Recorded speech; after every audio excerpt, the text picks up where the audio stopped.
e em parceria com o Supera Palmas, hoje eu estou aqui para falar um pouco com vocês sobre a memória.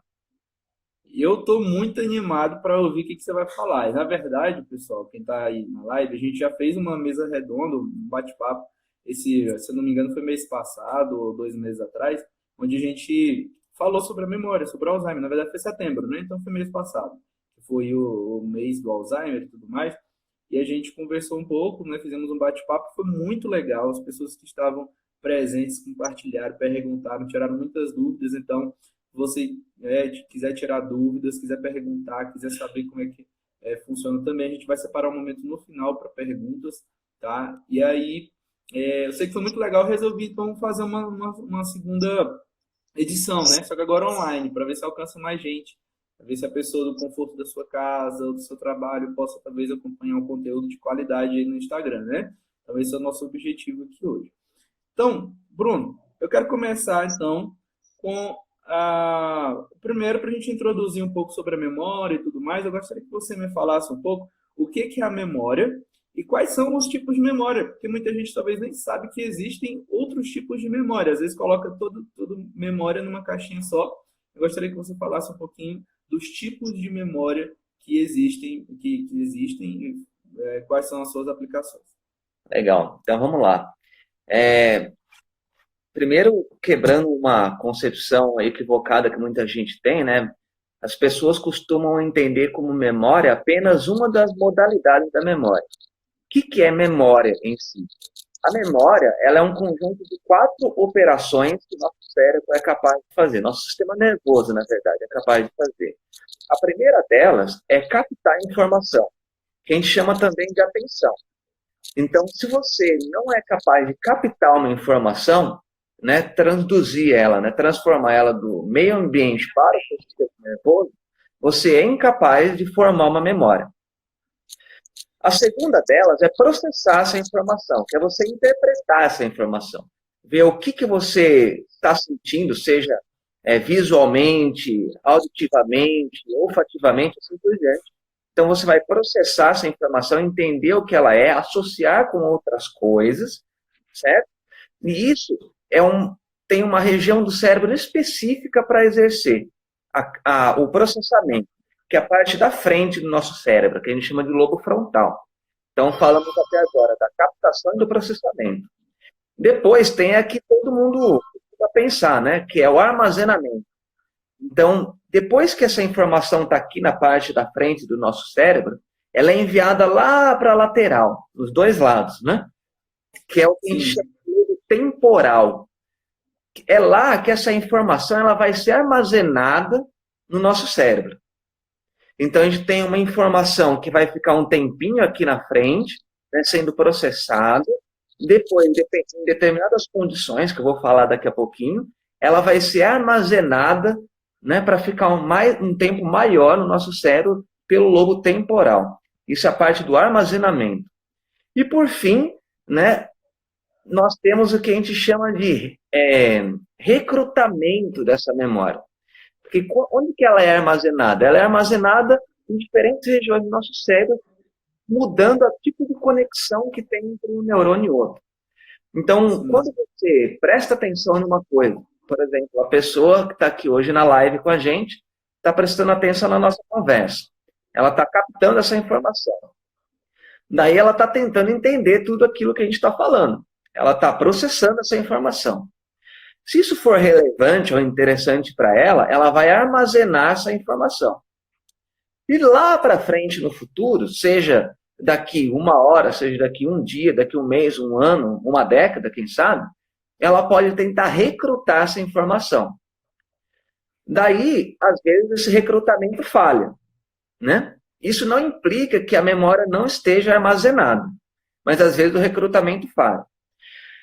De forma geral, esses 4 processos, eles constituem o que a gente chama de memória. Se um deles não está funcionando adequadamente, você tem um déficit de memória. Ficou claro, Vitor?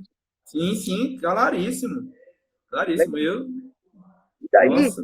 tendo em mente Uhum. 4 componentes da memória, a gente consegue analisar quais são os tipos de memória que a gente tem, certo? Bem, Sim, sim. a captação, ela é consequência do nosso sistema sensorial, dos nossos olhos, ouvidos, nariz, boca, pele, assim por diante. A parte do processamento é o que a gente chama de memória de trabalho. É uma memória Hum, de curto prazo, né? A psicologia usa mais esse termo, memória de curto prazo, a psiquiatria também. Dependendo da vertente de ciência que a gente está falando, essa memória pode durar 3 minutos, 7 minutos, 15 minutos ou até 1 hora, né? Isso também muda conforme o treinamento. Basicamente, para vocês entenderem, imagina que você está fazendo uma conta. Você precisa calcular 5 menos 2 e o resultado fazer vezes 3. Bem, eu hum, acabei de falar 5 vezes 2 menos 2 e pegar tudo isso vezes 3. Eu estou guardando 3 informações na minha cabeça. Então, você percebe que eu estou armazenando por um curto tempo essa informação na minha cabeça? sim, sim. Só que isso está aqui na frente do meu cérebro, não foi lá para o lado ainda, no lobo temporal. É o que a gente chama de memória de trabalho, a gente usa ela para trabalhar. Por exemplo, em contas matemáticas, como eu acabei de falar. Então, eu falei 5 menos 2 dá 3. Eu usei informação armazenada por um tempinho, achei o resultado 3. Depois, isso tudo vezes 3, né? A minha memória de trabalho não está tão boa, já não estou lembrando os números que eu falei no começo, né? Ô, Bruno, e essa memória de trabalho também é aplicando a mesma matemática também numa leitura, né? Tipo, eu tô lendo um livro, sei lá, um parágrafo, aí o que eu tenho que conectar de um parágrafo ao outro, uma página à outra, por isso que às vezes a gente, quando tá lendo e tem que ficar voltando o parágrafo atrás, meu Deus, o que que eu acabei de ler? Pode ser uma pequena falha aí nesse processamento dessa memória de trabalho, né? Com certeza. Uma coisa legal que você falou, Vitor, é o seguinte: lembra que eu falei dos 4 componentes da memória? Sim. Uma coisa que eu esqueci de falar, que é muito importante, é que eles são sequenciais. Primeiro você precisa ter a captação, para depois você ter o processamento, depois o armazenamento e depois o recrutamento. Então, se você tem uma falha no primeiro, consequentemente os outros 3 estão comprometidos. Olha só. Entendeu? Entendi perfeitamente. Então, Entendi. no caso que você citou, é muito comum, principalmente em estudantes, né? O estudante vai ter uma prova amanhã. Daí ele está mais preocupado com ele conseguir estudar tudo do que de fato com o que ele está estudando. Então a preocupação dele faz com que ele não, a atenção dele fique voltada para os problemas que ele Uhum. vai lidar e não para a leitura. Consequentemente, a atenção está comprometida, todo o resto fica comprometido. Ele lê um parágrafo, ele não lembra que ele acabou de ler, daí ele volta para ler de novo. Não é que ele tem um problema de memória, igual muita gente acha, né? Na verdade, é que ele não está prestando atenção da forma adequada. Ele está voltando a atenção dele, né, para outros assuntos, como o que vai acontecer se ele não for bem na prova, ou o que ele queria estar fazendo ao invés de estar estudando, e assim por diante. Certo? Cara, olha só que interessante, olha só, porque a gente, depois que eu comecei a me aprofundar um pouco nessa questão do cérebro, isso que você está falando aí dos 4 tipos de processamento, os 4 passos aí, né? Eu ainda não tinha me atentado dessa forma.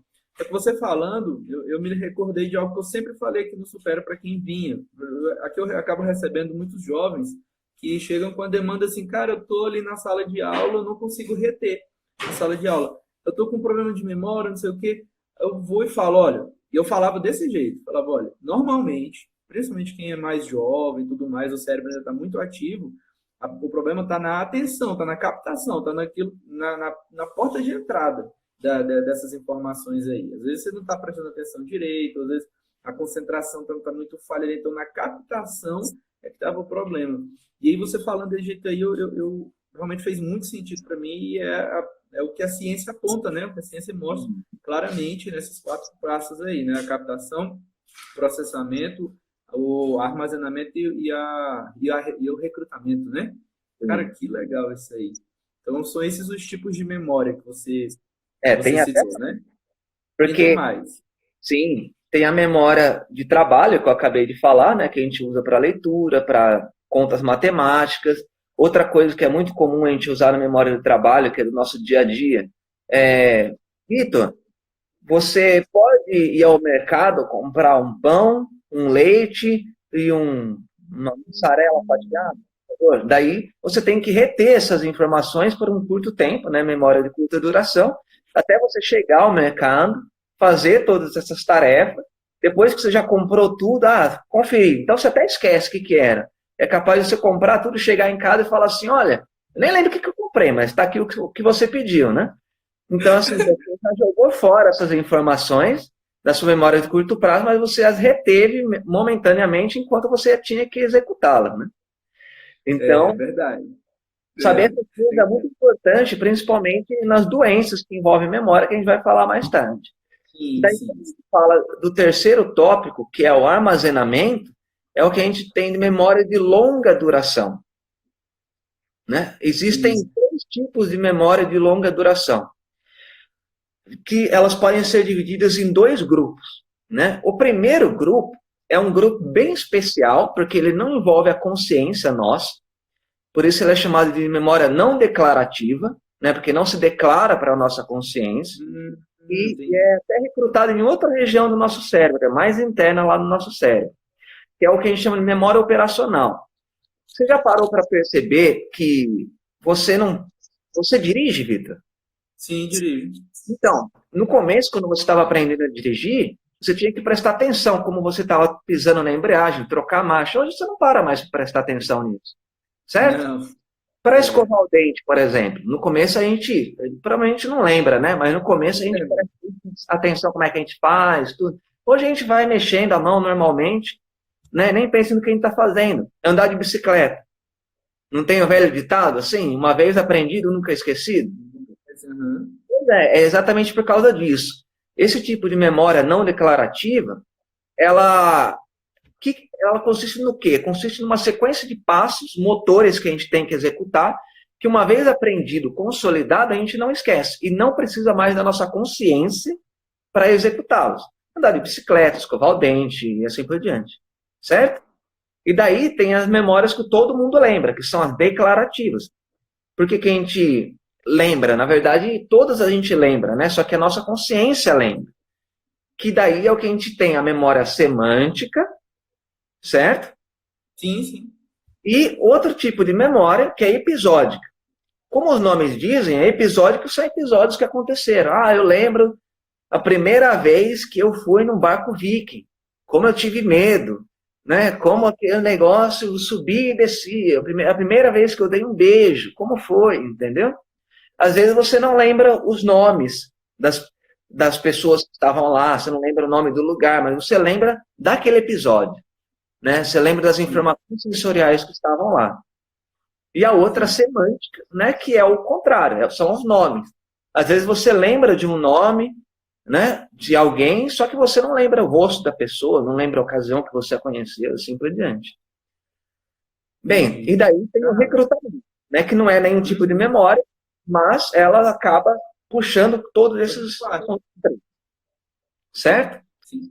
Certo. Então, nós falamos Cara, que é memória, que é captação, processamento, armazenamento e recrutamento, e os tipos de memória. sim, aí dentro desses processamentos tem alguns e eu gostei demais. E a gente vai conversando e as coisas vão surgindo aqui. Surgiu uma coisa que eu achei interessante. Por exemplo, você falou da memória não declarada, né? Essa parte que fica bem. A gente não sabe por que lembra, mas lembra. Não sabe por que sabe, mas sabe. De Sim, alguma forma está ali essa informação. E a gente falando aqui, eu sei que pode ter alguém aqui nos ouvindo que está tentando desenvolver uma nova habilidade. Não sei, se é aprender tocar um violão, aprender até a dirigir, aprender alguma coisa. Qual que é quais são as principais...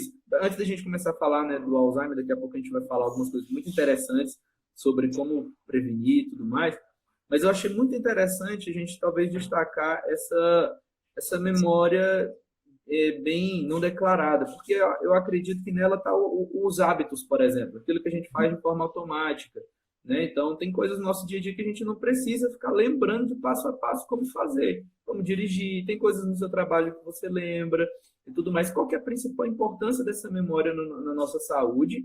E se uma pessoa, por exemplo, viver somente na rotina, somente no automático, porque eu acredito que ela está um pouco ligada no automático, né? Essa memória aí, tipo, você não precisa ficar puxando, lembrando que tem alguma informação, não. Se você precisar, você vai fazer automaticamente.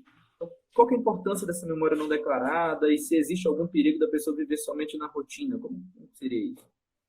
É uma pergunta muito interessante essa sua, e a gente pode pegar horas para falar sobre isso, né? Vamos se Inclusive, resumir em minutos. vou fazer o meu Não melhor. temos tempo, infelizmente, para falar assim horas, né? Mas vamos lá. Bem, basicamente, essa memória não declarada, ela é crucial para a execução de atividades motoras, certo? Você falou de duas coisas. Uma é dessa memória operacional, que eu comentei, que é armazenada lá no fundo do nosso cérebro, e ela é exclusivamente para atividades motoras, né? Como você falou do violão, é um bom exemplo. Quando a pessoa está tocando o violão, no começo ela tem que pensar onde que ela vai colocar cada dedo, né? Em que casa do violão ela vai colocar cada dedo, ou no piano, em que tecla ela vai colocar o dedo, qual a sequência que ela tem que fazer. Só que à medida que ela for treinando isso, e aqui a gente traz uma coisa importante sobre a memória de forma geral. Existem duas coisas que permitem a consolidação da memória, não importa o tipo que seja essa memória, seja ela declarativa ou não declarativa, curto prazo ou longo prazo. A primeira é a repetição. Porque o que é a memória, no fundo, né, Vitor? A memória, no fundo, nada mais é do que a conexão entre um neurônio e outro neurônio, certo? Se você Sim, perde uma conexão, você perde a ligação entre informações, consequentemente, você compromete uma daquelas quatro etapas que eu falei. Então, quando você tem a repetição, você vai fortalecer uma conexão. Repetir mais, fortalece mais e mais e mais. Entendeu? Quanto mais sim. você faz uma coisa, maior é a chance de você armazenar e recrutar essa informação. Tudo bem? Sim. Outra coisa muito importante são as emoções envolvidas nisso daí. Então, uma Hum, emoção boa, né, agradável, uma emoção ruim, desagradável, ela fortalece uma conexão entre neurônios. Por exemplo, situações traumáticas, a pessoa nunca esquece, certo? Então, sim. seria uma conexão simples, ela passa a ser uma conexão muito forte. Às vezes, ela é tão forte que ela sobrecarrega o neurônio e essa memória é apagada. É o que a gente chama de Entendi. amnésia traumática, né? Mas, enfim, Uhum. isso aí são outros 500. Então, outros 500. Falamos de duas coisas que reforçam o processo de memória em qualquer uma das quatro etapas, tudo bem? Uhum. Daí, quando você toca violão, basicamente, né, se você gosta do que você está fazendo, você tem o aspecto da memória envolvida, desculpa, da emoção envolvida, isso vai facilitar o seu aprendizado, Uhum. e você tem que repetir, fazer isso uma vez, duas vezes, três vezes, 200.000 vezes, até que você vai estar fazendo isso de olhos fechados, sem pensar, às vezes sem sequer ouvir direito o que você está fazendo. Então, automático Sim. que isso é memória operacional. Daí outra coisa que você falou, que é a rotina, né?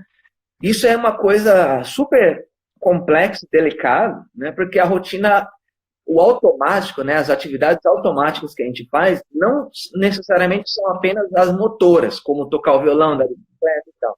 Mas também existem aquelas que são associações entre os estímulos da nossa vida.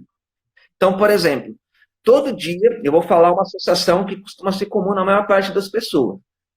A pessoa, ela aprende em um determinado momento da vida dela que quando tocar o despertador, ela vai ter que acordar, vai ter que ir no banheiro, fazer as suas necessidades fisiológicas, lavar a cara, escovar o dente, depois ir lá na cozinha, fazer um café, né? Tomar o Sim. café, depois escovar o dente de novo, pôr uma roupa e trabalhar. No começo, você faz isso meio perdido, você não sabe direito o que, que você faz e tal. Depois você vai começando a associar. E automaticamente, o seu cérebro ele vai condicionando, e a palavra mágica é essa, né? É o condicionamento entre um estímulo e outro. Ou seja, toda vez que você vai lá e escuta o despertador, você automaticamente já tem vontade de fazer suas necessidades fisiológicas.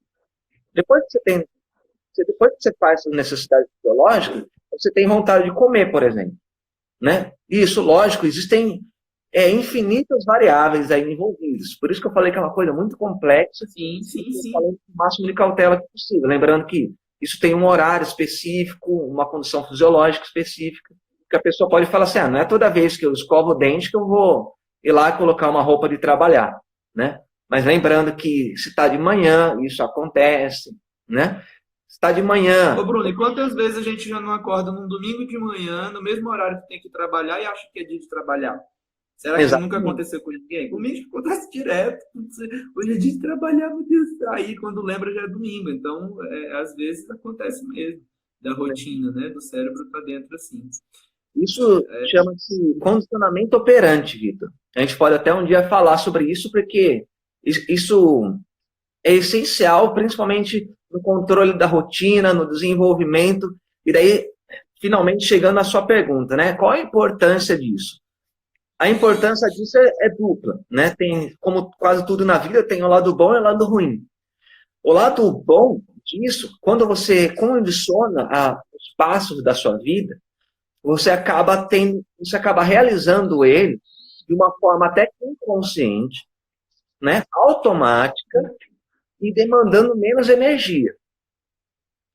Consequentemente, você pode realizar isso com mais eficácia, entendeu? Isso é muito Sim, importante para pessoas que vão realizar exames, por exemplo, pré-vestibular, um concurso.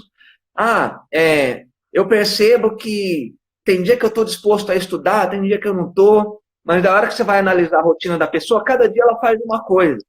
O cérebro dela não acostuma a se preparar mentalmente para aquele desafio. E daí chega no dia, ela fica nervosa, ela resolve reinventar a moda e ela faz um negócio totalmente diferente, ela coloca o cérebro dela em um ambiente que ela praticamente nunca viu.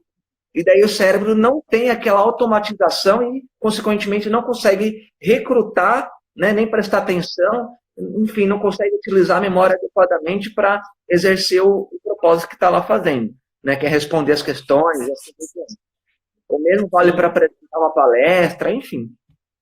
Então, esse é Cara, o isso lado que você bom. está falando vale ouro, Bruno. Você está falando vale ouro, vale uma aprovação em concurso, vestibular.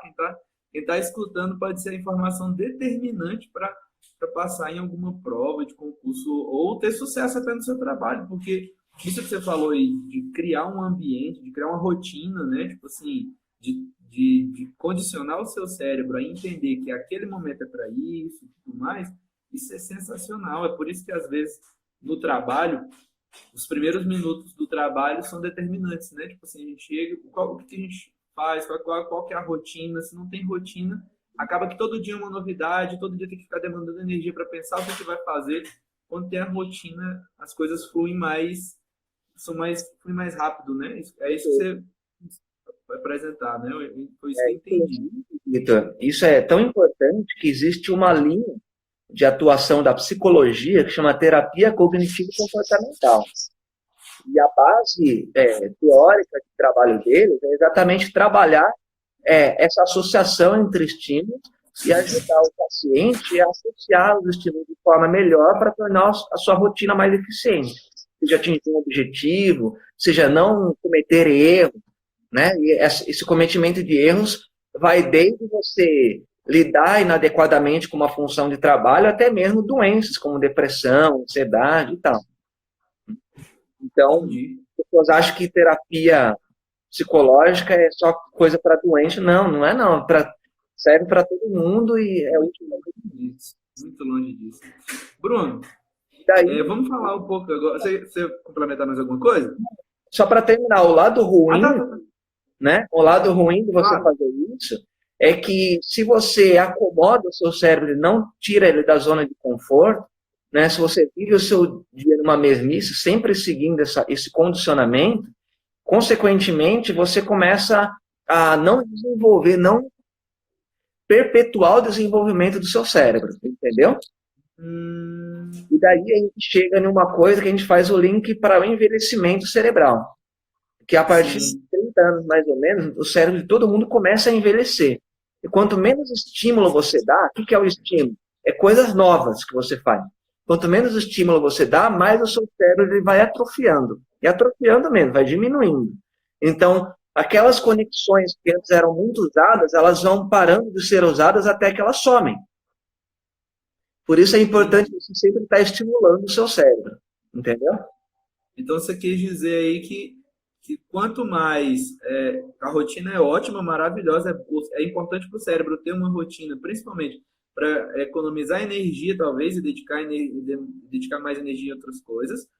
Mas se a pessoa vive simplesmente na rotina e não faz nada extra rotina, que sai da rotina, o cérebro para de ser estimulado e ele vai se atrofiando, é isso? Sim, Show exatamente. de bola. Show de bola, show de bola. Então aí quem está assistindo fica um cuidado aí. A rotina é maravilhosa, mas precisa fazer coisas extra rotina, aprender coisas novas. Sei lá, aprender inglês ajuda? Fazer Ajuda. coisas novas. Tudo que você for fazer de aprendizado que vai estimular o seu cérebro vai estar ajudando de alguma forma. Com certeza. Agora, Bruno, vamos aplicar um pouquinho sobre o Alzheimer. Eu acho que é uma informação válida, independente se é mês de Alzheimer ou não. Acho que todos nós precisamos conhecer um pouquinho mais, tá? Então, naquele dia que a gente conversou aqui na unidade, eu fiquei, assim, eu fiquei surpreso com as informações, que eu não sabia de fato. E eu gostaria de conversar um pouco sobre isso. Como que a gente pode linkar a memória, né? Qual a relação da memória com o Alzheimer? Porque a gente geralmente pensa assim, estou com problema de memória. Será que é sintoma de Alzheimer? Então, geralmente, muita gente linka uma coisa com a outra. Eu queria que você explicasse qual é a relação das duas coisas e mostrasse que o Alzheimer vai um pouco além disso, né? De simplesmente uma falha na memória. Vamos lá, então. Como eu acabei de dizer, é normal, a partir dos 30 anos, mais ou menos, a gente começar a atrofiar o nosso cérebro, né? Então, é importante que a gente estimule para que essa atrofia ela seja a mínima possível. Consequentemente, é natural do envelhecimento essa atrofia, como eu acabei de falar. Então, naturalmente, associado à atrofia, você vai ter uma perda na sua competência cognitiva, né, cerebral, natural com o envelhecimento. Agora, essa perda não necessariamente ela é funcional. O que isso significa? Você vai especializando o seu cérebro. Você não vai conseguir desempenhar tantas coisas com eficácia quanto você era jovem, mas o que você vai se especializando, você vai desempenhando de uma forma melhor. Tudo bem? Sim. O que é o Alzheimer? O Alzheimer é uma doença específica do envelhecimento, né, natural, associada ao envelhecimento. Então, a gente chama ela de doença senil, senilidade, envelhecimento. E, exceto numa modalidade dela que tem uma carga genética muito forte, que é o Alzheimer, né, que se manifesta antes de 65 anos, o Alzheimer costuma aparecer nas pessoas, independente da carga genética, depois dos 65 anos. Né? E a quantidade de pessoas que são acometidas pelo Alzheimer vai aumentando a cada década de vida que se passa. Né? Por exemplo, 65 anos é mais ou menos 5% da população que tem, depois 75 anos sobe para 10%, e assim vai aumentando. Ou seja, é uma coisa natural do envelhecimento, né? Ou melhor, mudo minhas palavras, não é natural do envelhecimento, né? Mas ela é associada e aumenta com a probabilidade do envelhecimento, entendeu? Sim. Por que não é natural do envelhecimento? É uma palavra equivocada que eu usei. Porque as pessoas que estimulam o seu cérebro, têm um bom cuidado de saúde, e com cuidado de saúde eu me refiro tanto à saúde física, né, praticar exercícios físicos, quanto mental, elas diminuem a probabilidade de ter o Alzheimer. Por quê? Né, agora a gente entra no que é o Alzheimer. O Alzheimer ele é uma doença na qual você tem o depósito de proteínas, tanto dentro quanto fora dos neurônios. E quando você tem proteínas dentro e fora do neurônio, né, imagina um neurônio aqui que está com proteína dentro. Ele acaba inchando de proteínas, né, não funcionando direito e morre. Você perde uma conexão. Ou então você tem uma proteína que ela é localizada aqui, entre a conexão dos neurônios.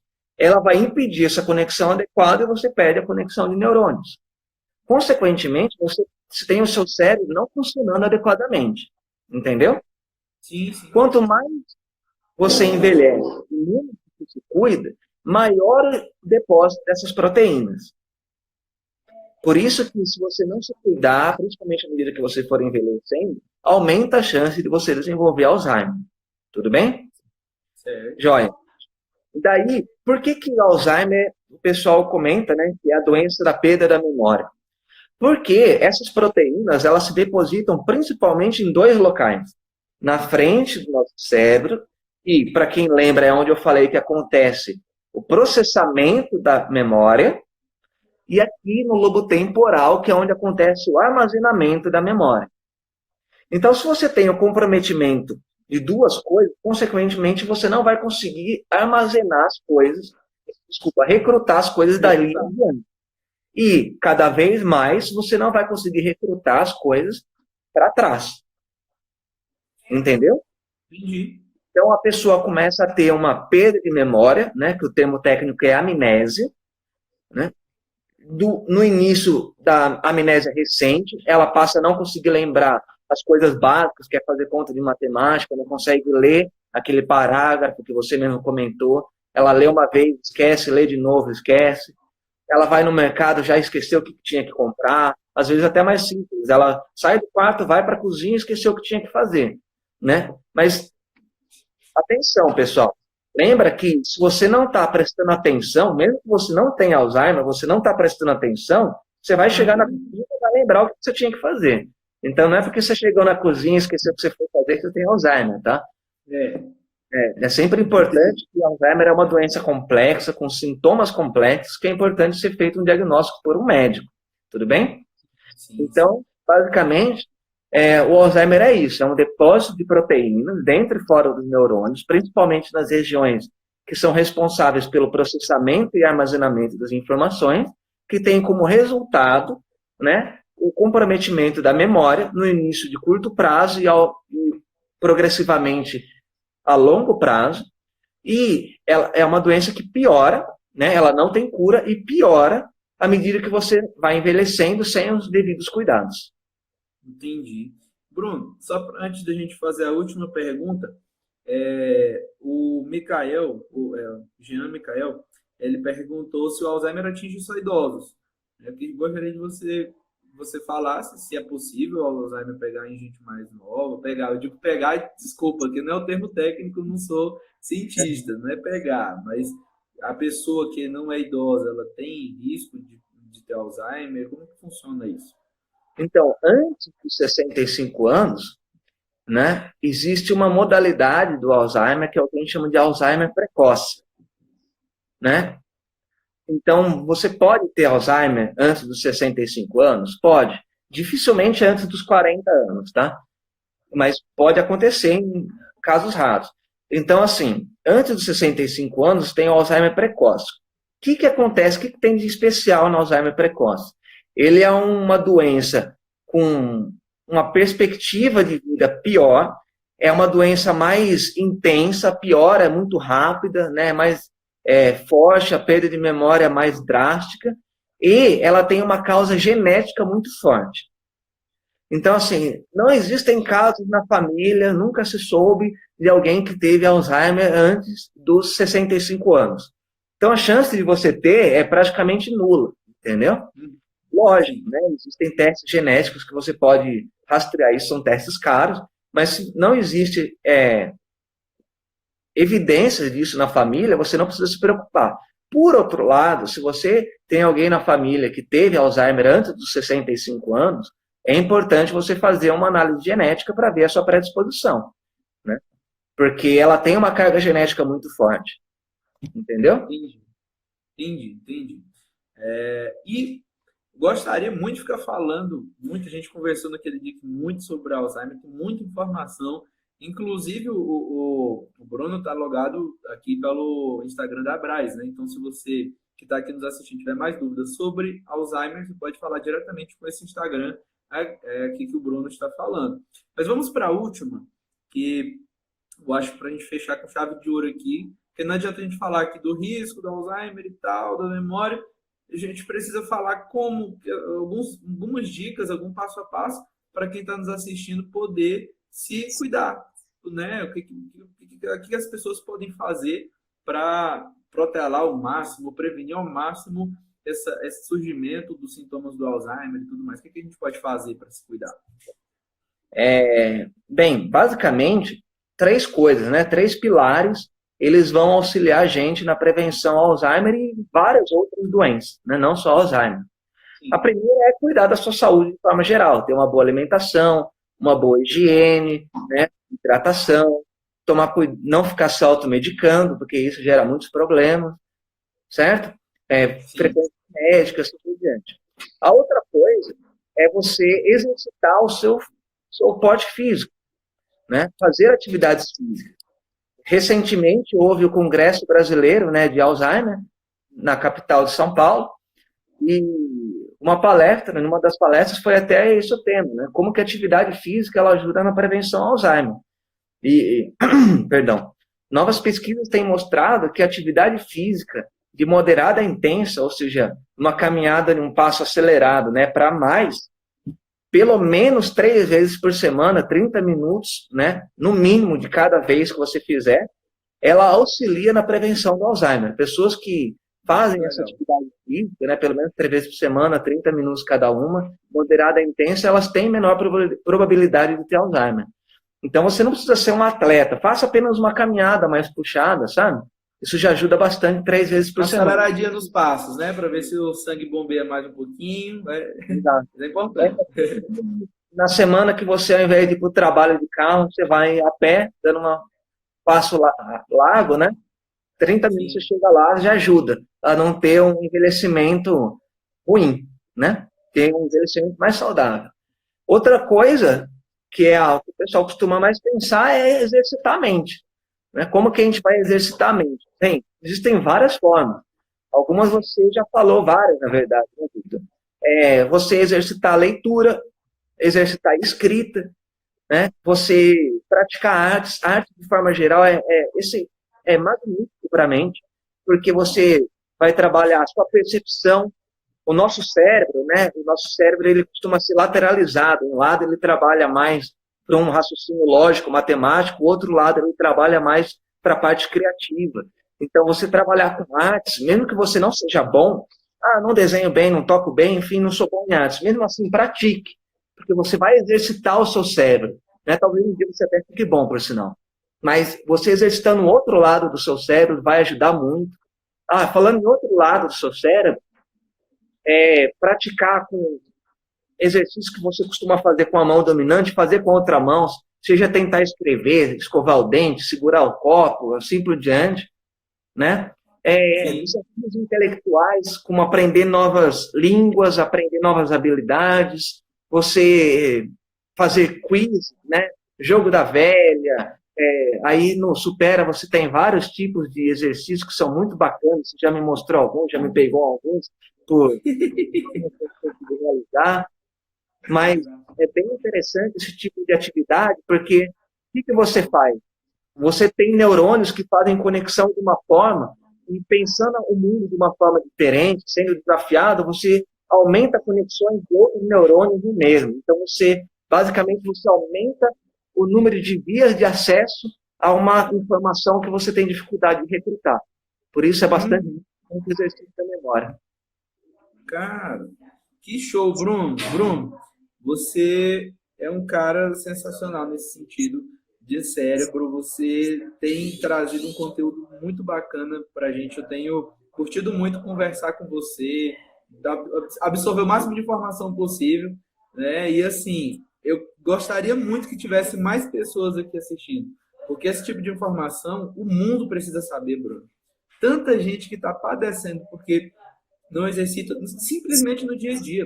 Eu estou trazendo esse conteúdo aqui, não é simplesmente para as pessoas conhecerem o Supera, muito pelo contrário. É para que as pessoas no seu dia a dia possam fazer alguma coisa diferente, possam aprender uma coisa nova, sei lá, baixa o aplicativo no seu celular e aprende a falar inglês, aprende a falar francês, tem alguns desafios, alguns jogos que você pode fazer no seu dia a dia que você pode mudar toda uma vida. Você não tem noção do tanto que um exercício diário para a mente, para o corpo, cuidar da alimentação, um simples hábito pode fazer uma grande diferença lá na frente. E lá na frente cobra, né? O futuro vai cobrar as nossas atitudes do presente. Então, a gente tem que entender isso. É importante que a gente não pensa, infelizmente é uma cultura que não está estabelecida no nosso país ainda, mas a melhor forma de você combater as doenças é prevenindo, né? E não remediando. E quando eu digo a melhor Exatamente. forma, é a menos dolorosa, a menos, que tem menos sequela, a mais barata, né?